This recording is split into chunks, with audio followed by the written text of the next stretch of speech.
मैं गलती से चैट जीपीटी से ये पूछ बैठा कि अगर किसी कंट्री किसी मुल्क के बच्चों का फ्यूचर तबाह करना हो तो क्या करना चाहिए। आप ये बात जानकर हैरान और परेशान रह जाएंगे जो चैट जीपीटी ने उसका आंसर दिया। चैट जीपीटी ने ये कहा कि 6 ऐसी आदतें जो बच्चों के अंदर बचपन से ही नॉर्मलाइज कर देनी चाहिए, अगर वो की जाए तो बच्चों का फ्यूचर तबाह किया जा सकता है। नंबर 1, बच्चों को मीठे का आदी कर दें, यानी कि bakery item, sweets item, juices और जंक फूड।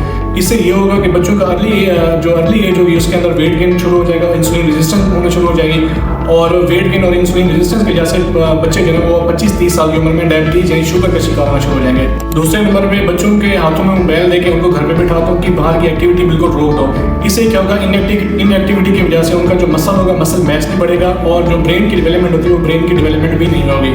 तीसरे नंबर पे मोबाइल का इस्तेमाल जो है बच्चों में अगर कराया जाए और रात को मोबाइल फ़ोन, टीवी और कार्टून वगैरह दिखा के उनकी स्लीप डिप्रीवेशन कराया जाए, नींद की कमी अगर कराई जाए तो उससे ये होगा कि इमोशनल इंस्टेबिलिटी होगी, यानी कि बच्चे इमोशनली तौर पे अच्छे नहीं होंगे, ब्रेन की डेवलपमेंट नहीं होगी और जो स्ट्रेस हार्मोन होता है कॉर्टिसोल लेवल वो बढ़ेगा, जिसकी वजह से वेट गेन होगा और दोबारा स्ट्रेस इंक्रीज होगी। चौथे नंबर पे बच्चों को दूसरे बच्चों के साथ कंपेयर करना शुरू कर दो कि दूसरों के बच्चे अच्छा काम करते हैं, अच्छी पढ़ाई करते हैं या अच्छे मार्क्स लेके आते हैं। इससे होगा ये कि बच्चे हमेशा गिल्ट में रहेंगे, साइकोलॉजिकल डिस्टर्बेंस होगी और इससे फिर स्ट्रेस का जो हार्मोन है कॉर्टिसोल लेवल वो बढ़ेगा, जिसकी वजह से मसल मैस कम होगा, वेट ज़्यादा होगा और शुगर के चांसेस और इमोशनल डिस्टर्बेंस और साइकोलॉजिकल डिस्टर्बेंस के चांसेस बहुत ज़्यादा बढ़ जाएंगे।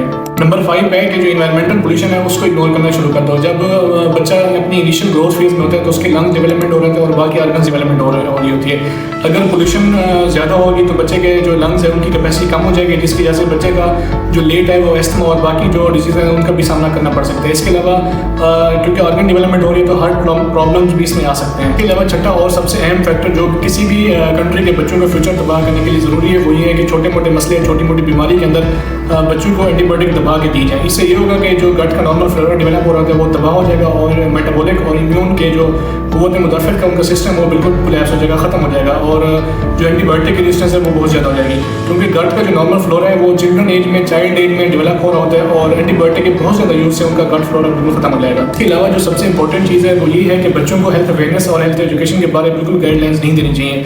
उन्हें ये नहीं पता होना चाहिए कि प्रोटीन क्यों ज़रूरी है, मसल मैस क्यों ज़रूरी है, नींद क्यों ज़रूरी है। अगर उन्हें इन सब चीज़ों से दूर रखा जाएगा तो वो एक ट्रेंड फॉलोइंग किड्स बन जाएंगे। अब आप खुद बता दें कि इन 6 में से आप अपने बच्चों के लिए क्या करें। अगर ये वीडियो आपको अच्छी लगी हो तो अपने दोस्तों और अपने इन पेरेंट्स के साथ जरूर शेयर कीजिएगा जो इस तरह की गलतियाँ कर रहे हैं। शुक्रिया।